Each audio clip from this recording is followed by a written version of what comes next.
क्या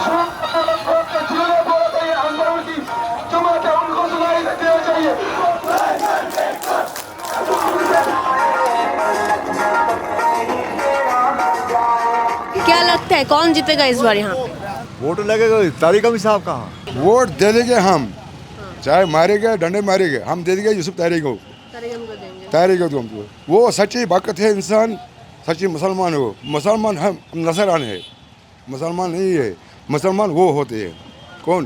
यूसुफ तारिक अमीन। Last assembly चुनाव हुए थे 2014 में और 2018 तक असेंबली रही, उसके बाद उसको भंग किया गया। तब से लेकर आज तक असेंबली नहीं रही। ये the only reason in the country जहाँ इतनी देर तक असेंबली नहीं। अगर कोई लीडर उस टाइम के बाद मैदान में आया है जिसने हल्ला बोल मचा के एक दम से अपनी बात रखी है, वो तारिक अमीन साहब है। क्यों?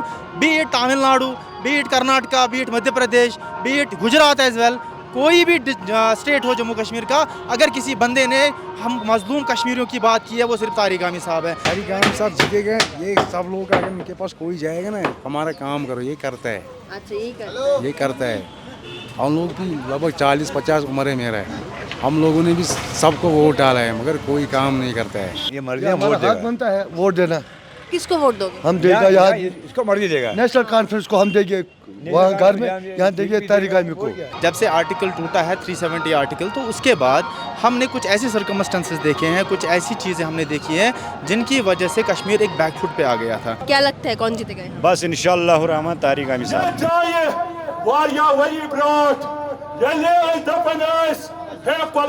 আমরা এই মুহূর্তে দাঁড়িয়ে আছি কুলগাঁওয়ে এবং কুলগাঁও আমার পেছনে আপনারা দেখতে পাচ্ছেন যে এখানে একটা র্যালি হবে এবং লোকজন আসছে, লোকজন জমায়েত হচ্ছে এবং সেখানে রয়েছেন ইউসুফ তারিগামি। ইউসুফ তারিগামি কেন ইম্পর্টেন্ট? কারণ কাশ্মীরে একমাত্র সিট কুলগাঁও যেখানে সিপিআইএম তারা জিতছে এবং 1996 থেকে টানা জিতছেন ইউসুফ তারিগামি এবং 10 বছর পরে কাশ্মীরে আবার ইলেকশন হচ্ছে। লাস্ট ইলেকশন হচ্ছিল 2014-তে, তখনও জিতেছিলেন এখানকার এমএলএ ছিলেন ইউসুফ তারিগামি। 2019-এ যখন এই বিধানসভাটা ভেঙে দেওয়া হয়, যখন এই যে গভর্নমেন্ট ছিল সেটাকে ফেলে দেওয়া হয়, তারপর থেকে সিটিং এমএলএ ছিলেন তখন ইউসুফ তারিগামি এবং তারপর আজকে এসে ভোট হচ্ছে আবার এবং আবারও এখানে প্রার্থী হচ্ছেন ইউসুফ তারিগামি। আমরা এখানে তার র্যালি কভার করব, আমরা এখানে বিভিন্ন মানুষজনের সাথে কথা বলবো এবং তার সাথে আমরা কথা বলে নেবো ইউসুফ তারিগামির সাথে। তিনি কি ভাবছেন, তিনি কি বলছেন, তার এখানে কাশ্মীরের কি পয়েন্ট তিনি লড়ছেন এবং কাশ্মীরে বা কুলগাঁওয়ে सीपीआईएम এর ভবিষ্যৎ কি, সবটা নিয়ে তার সঙ্গে আমরা আলোচনায় আসবো। सामने इलेक्शन है 18 तारीख को। 18 तारीख को तो इलेक्शन है, वोट है। हाँ, वोट देगा। क्या लगता है कौन जीतेगा इस बार यहाँ पे? वोट लगेगा तारिक अमीन साहब का। तारिक अमीन साहब जीतेंगे। यहाँ अभी तो रेसी साहब भी यहाँ पे लड़ रहे हैं। अच्छा। तो वो उसको उनका बारे में पता है आपको? जी साहब का। रेसी रेसी है, वो पता नहीं कहाँ रेसी। शायर अहमद रेसी। अहमद रेसी का जानता है। जामात का यहाँ पे क्या इन्फ्लुएंस है? क्या पता नहीं, कोई नहीं जानता। मामले से का मामले से कहाँ जानता है? आपको पता होगा क्या? अच्छा, तारिक अमीन साहब जीतेंगे बोल रहे हो, क्यों जीतेंगे वो फिर? साहब ये तारिक अमीन साहब को जीत गए। वो उन्होंने क्या बहुत काम किया है ऐसा कुछ? हाँ, वो भी काम भी करता है, अच्छा भी काम करता है। हाँ, तो अभी उनके ऑपोजिशन कोई है नहीं यहाँ पे जीतने वाला? नहीं है। वोट दे देंगे हम, चाहे मारेंगे डंडे मारेंगे, हम दे देंगे यूसुफ तारिक को। तारिक को हमको वो सच्ची बाकत है, इंसान सच्ची मुसलमान हो। मुसलमान हम नसरान है, मुसलमान नहीं है। मुसलमान वो होते हैं कौन? यूसुफ तारिक अमीन। तो अभी तो जिस थाली में यूसुफ तारिक के पास जाते हैं ना, उसी थाली में खाते हैं, उसी थाली में छेद करते हो कौन? सब लोग। ओके। यहाँ चलते हैं गुंडा राज। बड़े नेता आते हैं ना, या जहाँ जब लोग जाते हैं ना, वो हमारे काम करेंगे। बड़े नेता उसको पता तो है ही नहीं। वो सारे लोग जाते हैं ना, वो डांडे के हाथ पटाई करते हैं ना, हम बोलते हैं हम यूसुफ तारिक अमीन पास दे दीजिए लिख कर, फलाने दे दीजिए लिख कर, मारो इसको। अच्छा, इस बार तो मोहम्मद यूसुफ तारिगामी के साथ शायर अहमद रेसी ये भी लड़ रहे इस वोट पे, आपको पता है? लड़ने तो बात तो है, कुत्ता तो एक ही जैसे उनको है। जमात का सपोर्ट है, क्या लगता है? कुत्ता तो एक ही है, सब भगत तो मिलकर खाते हैं। वैसे काम बोलते हैं अच्छा, जैसे काम बोलते हैं वो करेंगे, मगर ये करेगा कुछ नहीं। तारिक अमीन साहब ने काम किया है? तारिक आम सर मिले तो तारिक आम से तो ना लेना है ना देना है। तारिक आम तो हम मुसलमान है, मगर हम मुसलमान नहीं है, हम तो हिंदू के लिए बेहतर है, मगर मुसलमान वो तारिक आम ही है। तो वही जीतेंगे। हाँ, वही जीतेगी, वही डालेगी डोर, वही जीतेगी। आर्टिकल 370 रद्द करने के बाद ये पहला इलेक्शन है। इससे पहले 10 साल हमने देखा कि जम्मू एंड कश्मीर। तो अभी आप लोगों का मुद्दा क्या है? आप जो लड़ रहे हैं इस इलेक्शन में, आपका मुद्दा क्या? आप आर्टिकल 370 रद्द करने को सपोर्ट में हैं या फिर उसके अगेंस्ट? सबसे पहले मैं ये बताऊंगा, ज़रूरी बताना है कि लास्ट असेंबली चुनाव हुए थे 2014 में और 2018 तक असेंबली रही, उसके बाद उसको भंग किया गया। तब से लेकर आज तक असेंबली नहीं रही। ये the only reason in the country जहाँ इतनी देर तक असेंबली नहीं। तो बहरहाल ये अभी सुप्रीम कोर्ट की डायरेक्शन और इसके साथ ही जो अब इनके लिए और कोई ऑप्शन बचा नहीं है रूलिंग पार्टी के पास कि उसको ज़्यादा टाल सके। लग रहा था कि इरादा नहीं है उनका चुनाव कराने का, लेकिन उनके बस की बात नहीं थी अब इसको मज़ीद टालना। तो इलेक्शन के लिए सरकार की रजामंदी और फिर इलेक्शन कमीशन ने प्रोसेस शुरू किया जो जारी है अब। तो चैलेंजेस क्या है हमारे सामने?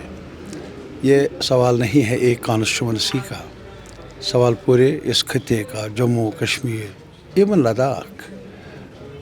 आर्टिकल 370 35A ये just it is not an assault, ये सिर्फ असॉल्ट नहीं है जम्मू कश्मीर के कॉन्स्टिट्यूशनल राइट्स पर। मुझे याद है कि जब सितंबर 2019 सीताराम याचूरी जनरल सेक्रेटरी जो ना रहे, अफसोसनाक हैं, और उनकी वजह से सुप्रीम कोर्ट में हैबस कॉर्पस पेश किया गया और बाद में उन्होंने ये भी पिटिशन दायर की कि उनको इलाज के लिए यहाँ लाया जाए। तो मुझे मौका मिला इलाज के लिए जाने का और एक साथ मिलकर हमने बाद में press conference the. First press conference on after 5 अगस्त 2019, एक कश्मीरी और फिर एक नेशनल लीडर। तो उसमें मैंने कहा ज़ोर देकर कहा कि ये असॉल्ट सिर्फ जम्मू कश्मीर के लिमिट्स तक मत सोचिएगा। ये असॉल्ट शुरू हुआ है कश्मीर से, खदशा है मेरा, कंसर्न है हमारा, ये आगे बढ़ेगा। आज हम निशाने पर हैं, कल और जो राइट्स हैं हमारे मुल्क के लोगों के उन पर भी आँच आएगी, उन्हें भी धक्का लग जाएगा। तो इसलिए हमारी अपील है कि कश्मीर को इन आइसोलेशन नहीं देखा जाना चाहिए, बल्कि इसको वाइडर डेमोक्रेटिक पर्सपेक्टिव में देखना चाहिए कि ये डेमोक्रेसी पर, डेमोक्रेटिक राइट्स पर, कॉन्स्टिट्यूशनल राइट्स पर हमला जो हुआ, ये पूरे जमहूरी निज़ाम को, जमहूरियत पर एक असॉल्ट है। तो अभी जो इलेक्शन हो रहा है आपको कैसा लग रहा है? बहुत बढ़िया है, हम खुश हैं इलेक्शन होने में। वोट देने जाओगे? हाँ सर, वोट देगा, वोट देगा, वोट वोट देगा, देगा, वोट देगा। देगा, वोट देगा, जरूर वोट जाएंगे देगा, वोट देने। वोट देगा, वोट ये मर्जी ये है, वोट हमारा हक देगा। बनता है वोट देना। किसको वोट दोगे? हम देगा यहाँ इसको मर्जी देगा। नेशनल कॉन्फ्रेंस को हम देंगे, वहाँ घर में यहाँ देंगे तारिक आमी को। तारिक आमी को। हाँ यहाँ देंगे तारिक यहाँ आमी। पे तो रेसी साहब भी लड़ रहे हैं हाँ जी, और बहुत लोग बोल रहे हैं कि जामात का सपोर्ट है उनके साथ। तो क्या लगता है वो इस बार जीत वो अलग जाएंगे? से इंसान जैसे मैं हूँ नेशनल नहीं, वो कॉन्फ्रेंस उनका जीतने का चांस है क्या? रेसी साहब का? यहाँ तारिक आमी जीतेगा। तो यहाँ पे डेवलपमेंट का क्या मुद्दा है? यहाँ हर चीज़ का, यहाँ गरीब को कोई पूछ पाछ ही नहीं है, पूछताछ नहीं कर रहा कोई है। भी पूछ पाछ नहीं है गरीब इंसान को। यहाँ लेकिन तारिक आमी साहब तो इतने दिन से जीत रहे हैं, फिर भी यहाँ तारिक आमी जीतेगा। ना तारिक में जीतेगा और ये भी सब जो मम्मी जान दावे है। चांद से कश्मीर के तारिक लोग क्या चाहते हैं? आप लोगों का क्या चाहना है? आज नया पार्टी इलेक्शन ही यहाँ बनना चाहिए। और 370 को लेकर आपका क्या ख्याल है? वो तो आना चाहिए वापस। फिर से वापस हाँ आना जी, चाहिए। हाँ तो ये जो बीजेपी गवर्नमेंट उसको जो हटा दिया, हाँ जी, तो इसके लिए आपका मतलब क्या, हम बीजेपी के अगेंस्ट हो? बीजेपी आने को हम खुश नहीं है। यहाँ कश्मीर में हमने जम्मू से क्या लेना, कश्मीर में हम नहीं चाहता बीजेपी आने को। लेकिन जम्मू में बीजेपी आया है। आएगा, हमने क्या उनसे लेना है, नहीं चाहता हम नहीं चाहता बीजेपी आना, हमको हम खुश नहीं है बीजेपी आने को यहाँ। कि आप क्या चाहते हो गवर्नमेंट से? हम लोग क्या चाहते हैं मैडम, हम लोग का कोई काम नहीं करते हैं, हम लोग खाली मजदूरी करते हैं। अगर किसी को वोट डालेंगे वो हमारा काम नहीं करते हैं। हम गरीब आदमी, 4 बच्चे हैं मेरे पास, लड़की 4 है, हम लोग 4 लड़की है, नौकरी शोकरी कुछ नहीं, यही काम है बस। ऐसे ही गुजारा हो जाता है? क्या करेंगे, मिलता है जिनको 300-400, वही बच्चे के लिए रोटी वोटी। बच्चियाँ स्कूल में जाती है? हाँ, बच्चे स्कूल में जाते हैं। स्कूल में क्या पैसा लगता है या फिर फ्री है पढ़ाई? स्कूल में पैसा लगता है। हाँ, कितना, बहुत ज़्यादा या फिर मामूली? नहीं, हम डालते हैं, गरीब स्कूल है ना यहाँ, गवर्नमेंट स्कूल है, उसी में डालते हैं। अच्छा, वहाँ पे पैसे लगते हैं? वहाँ पे ही कपड़ा वपड़ा लाती है और किताब लाते हैं, कलम लाती है, थोड़ा पैसा लगता है। और यहाँ पे और क्या क्या मुश्किलें हैं आपकी? बस मैडम यही मुश्किल है, अगर मुलाजिम होना चाहिए, बाकी क्या है। हाँ, छोड़े नहीं दे रहे। अगर कोई नहीं, हमारा काम कोई नहीं करता है, खाली वोट देते हैं, काम नहीं करता है। काम कोई नहीं करता। काम कोई नहीं करता है। तो तारिक अमीन साहब जीतेंगे, ये क्यों बोला आपने? तारिक अमीन साहब जीतेगा, ये सब लोग अगर उनके पास कोई जाएगा ना, हमारा काम करो, ये करता है। अच्छा, यही करता है। ये करता है। हम लोग की लगभग 40-50 उम्र है मेरा, हम लोगों ने भी सबको वोट डाला है, मगर कोई काम नहीं करता है। What is that constitutional, ये जो 370, हाउ डिड इट इमर्ज? बहुत सारे लोग अभी जानते नहीं हैं। गलतफहमी उन्होंने बड़ी हद तक संघ परिवार ने पैदा की है, हर सतह पर गलत प्रोपेगेंडा किया है। ये एक याद कर लीजिए, 1947 में जब मुल्क आज़ादी के बाद तकसीम हुआ, तो उस वक़्त ये रूलर्स को चॉइस दी गई थी, क्या या वो उधर जाए या वो इधर जाए, या इंडिपेंडेंस के बारे में सोचे। लेकिन उस वक़्त मुस्लिम मेजॉरिटी होने के बावजूद महाराजा तो 26 अक्टूबर तक उसने इंस्ट्रूमेंट ऑफ एक्सेशन पर दस्तखत नहीं किए। और जहाँ तक यहाँ के लोगों का ताल्लुक़ है, यहाँ की पॉलिटिकल लीडरशिप का ताल्लुक़ है, जिन्होंने क्विट कश्मीर मूवमेंट के नाम से बड़ी तहरीक लड़ी थी, जिसमें शेख साहब थे और भी लोग थे, तो ये एक नेगोशिएशंस हुए। It was a negotiated relationship, leadership of India, leadership of Jammu and Kashmir आपस में। और चूँकि पाकिस्तान की क्लेम थी, पाकिस्तान और हमारा रूरल ने ये जो एक एग्रीमेंट किया था, स्टैंड स्टिल एग्रीमेंट पाकिस्तान के साथ, उसी कंटेक्स्ट में यहाँ उन्होंने ट्राइबल्स भेजे बारामुल्ला तक। तो कश्मीर की लीडरशिप और मुल्क की लीडरशिप ने, ये जो हमारे पटेल साहब हैं होम मिनिस्टर, उनके घर पर नेगोशिएट हुए जो terms of accession. Nehru ji नहीं थे, बल्कि उनके घर पर, जिसको आज पेश किया जाता है। तो एक सेटलमेंट हुआ। और जब वो कॉन्स्टिट्यूशनल, जो उस वक्त कॉन्स्टिट्यूशन बनाने की वो कॉन्स्टिट्यूएंट असेंबली में बहस हो रही थी, तो वहाँ कैबिनेट की तरफ से जो प्रपोज़ल आया, उसमें डिसेंटिंग नोट किसी का नहीं। ये लोग कहते हैं श्यामा प्रसाद मुखर्जी, बहुत उनका नाम है, नो डाउट। ये बड़े तरीके से, अपने तरीके से इसको पेश करते हैं बीजेपी वाले या आरएसएस वाले, लेकिन उन्होंने भी कोई डिसेंटिंग नोट नहीं दिया। तो this was a unanimous view of, my point is this. और फिर कॉन्स्टिट्यूएंट असेंबली में बहस हुई, और बहस के बाद इसको इनकॉर्पोरेट किया गया। अब ये लोग कहते हैं टेम्पररी है।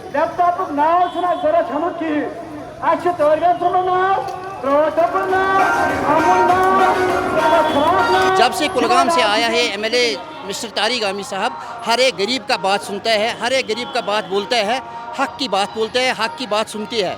नंबर 1, नंबर जहाँ भी कोई मसला होता है डिस्ट्रिक्ट कुलगाम में, ये गरीब के पास, हर एक गरीब के पास जाते हैं। नंबर 1, जो भी सेब जम्मू कश्मीर के बारे में, ये सेब इंडस्ट्री बड़ी है एप्पल की, तो मेरे अंदाज़ के मुताबिक मेरे उतना मार्केट कहीं नहीं है जितना मार्केट डिस्ट्रिक्ट कुलगाम में है। आप देख लो यहाँ की नाशपाती कम से कम 1000 तक जाती है, यहाँ का सेब की पेटी कम से कम 1000 तक जाती है। वजह क्या है कि कश्मीर का जो भी, और बाहर से जब आते हैं ये जब ये आते हैं ना ये मतलब व्यापारी साहब कुलगाम में ज़्यादा रहना पसंद करते हैं। वजह क्या है कि कुलगाम के लोग अच्छे हैं, कुलगाम के शहरी अच्छे हैं, कुलगाम के लोग अच्छे किसी झंडे को साथ देते हैं। वजह इसी है कि मेरे अंदाज के मुताबिक जब कोई सेक्रेट में जाता है वहाँ कोई ना मंदिर बनाता है ना मस्जिद बनाता है, बस क्या बनाता है, लोगों का खिदमत करते हैं आम जैसे। अभी तो वोट है सामने, जी जी, क्या लगता है कौन जीतेगा? बस इंशाअल्लाह रहमान तारिक अहमद साहब। तारिक अहमद साहब जीतेंगे, क्यों? डेवलपमेंट बाकी क्या है, बेरोजगारी का कोई मसला हो वो उठाने का, ये दीन का मामला नहीं है, ये हमारी बेरोजगारी का मामला है, फ्रूट का मामला है और डेवलपमेंट का फ्रूट का मतलब एप्पल? एप्पल का मामला है। जो एप्पल हमारा पेटी 500-600 रुपये में बिकती है वो 1500-2000 में बिकनी चाहिए थी मार्केट में। तो तारिक अहमद साहब तो यहाँ पे एमएलए है कई दिनों से, उन्होंने वो तो तारिक अहमद साहब तो यहाँ पे एमएलए है कई दिनों से, कई सालों से। उसने तो डेवलप भी किया, क्या डेवलप किया कुलगाम को। क्या कुलगाम में हॉस्पिटल बना, स्टेडियम बना, कॉलेज बना, रोड बने, सब कुछ बनाया तारिक अहमद साहब ने। तो इस बार जमात भी एक सपोर्ट दे रहे हैं कैंडिडेट को, क्या लगता है? वो पता नहीं वो कहाँ से आ गए, वो जीतेगा? हाँ, वो मोदी जी की पॉलिसी है, मोदी जी की पॉलिसी है। मोदी ने जमात को अलाउ किया है, वो किया। नहीं तो हमारे इधर हम थाने में जाते हैं, हमारा पासपोर्ट का सर्टिफिकेट नहीं मिलता था पहले। अगर किसी का भाई हो उसकी सर्टिफिकेट नहीं मिलती थी। पता नहीं ये कहाँ से आ गए ये मंडी। सर्टिफिकेट कैसे नहीं, क्यों नहीं मिलती थी, क्या होता था? उनका कोई मतलब वो मिलिटेंसी के ताल्लुक से कोई बंदा होता तो उनका रिश्तेदार होता, रिलेटिव होता, उसको एनओसी नहीं मिलती है, उधर से नहीं मिलती थी। तो इस जो अभी कैंडिडेट है उनका ऐसा कोई ताल्लुक है मिलिटेंसी से? हाँ, उनका कोई ताल्लुक है मिलिटेंसी से जो अभी खड़े हुए रेसी साहब? ये तो पता है, सबको पता है क्या कौन से लोग आ गए बीच में। तो यहाँ के आवाम उनको वोट देंगे, क्या लगता है? नहीं, उनको यहाँ का लोग अब होशियार हो गए, वोटर हमारा होशियार हो गया। क्या बात है, कौन काम करेगा? तो अभी तारिक अहमद साहब जीतेंगे इस इलेक्शन में, क्या लगता है? पक्का जीतेंगे, क्योंकि इन्होंने कुलगाम डिस्ट्रिक्ट की शान है ये। पहले तो मैं बोल सकता हूँ ये हमारा शेर दिल लीडर है, क्योंकि अगर कोई भी बंदा चाहे गरीब हो, कोई भी इंसान हो, इसके पास जाता है, ये बात सुनता है और काम भी किए हैं इसने। आप देखो यहाँ पे कुलगाम में डीसी ऑफिस भी है, हॉस्पिटल भी है, रोड कंस्ट्रक्शन सबसे बढ़िया कुलगाम में ही है। तो कश्मीर में और कहीं नहीं है क्या, बस कुलगाम में ही है? जितनी कंस्ट्रक्शन इधर पे है हो गई अभी तक, उतनी कहीं पे मुझे नहीं नजर आ रही। हाँ। तो अभी तो डीसी साहब भी लड़ रहे हैं, वो जिसमें जमात का सपोर्ट है जिसको, तो वो क्या लगता है वोट काटेंगे? वो भी अपने हिसाब से कर रहे हैं, क्या करना होगा उनको। एक तो उनका इन्फ्लुएंस है यहाँ पे साउथ कश्मीर में जमात का, तो क्या लगता है वो वोट काटेगा? हमारे साथ उसका मुकाबला नहीं है, हम यही बोलना चाहते हैं, क्योंकि हमारा लीडर कल भी लीडर था, एमएलए था, आज भी लीडर है और रहेगा, इंशाल्लाह रहेगा। क्योंकि आज तक यहाँ पे कुलगाम में इसके बगैर कोई लीडर न था न होगा। उससे पहले तो था, जो था सो था, तो मगर हमारा लीडर जो है ना, इसने काम भी किया है। हमारी पुकार यही है कि वही लीडर बनना चाहिए। यूथ की पुकार है, सब लोगों की पुकार है। यूथ सभी चाहते हैं कि लीडर वो होना चाहिए जो कल को बात सुनेगा, जिसके पास हम जाएंगे वो काम करेगा, जिसने यहाँ पे हॉस्पिटल बनाया, रोड मैंने अभी बोला आपको कि रोडें यहाँ पे बनाई। गरीब बंदा है कोई, उसके घर में जाता है, खुद जाता है, बोलता है क्या प्रॉब्लम है। इससे ये कि इलेक्शन के टाइम पे जाता है कि हर वक्त जाता है? हर वक्त जाता है, हर वक्त। जो भी इसके पास आज तक गया, इसने कभी इनकार नहीं किया होगा, हमेशा। अच्छा, 370 को लेकर आप लोगों का क्या मानना है, क्या चाहते हो आप? 370 आर्टिकल 370 वो तो आगे देखेंगे क्या होगा। आप उसको ऐसे ही रहना चाहते हो कि उसको फिर से लागू करना चाहते हो? वो हमारे लीडर पे डिपेंड करता है। आपको लीडर क्या चाहते हैं, आपको पता है? हमारे लीडर तो चाहते हैं सलामती, ठीक है। हाँ, कहीं पे दंगा फसाद नहीं होना चाहिए। यहाँ के लड़के जो हैं, जो बंद है कहीं पे, वो खुलने चाहिए, अच्छे से सब शांति से रहने चाहिए, बस। तो 370 उठाया दिया जाए कि फिर से लागू कर दिया जाए? मैंने अभी बोला आपसे कि वो, आपका क्या मानना है? हम तो चाहते हैं कि फिर से आना ही चाहिए। हाँ।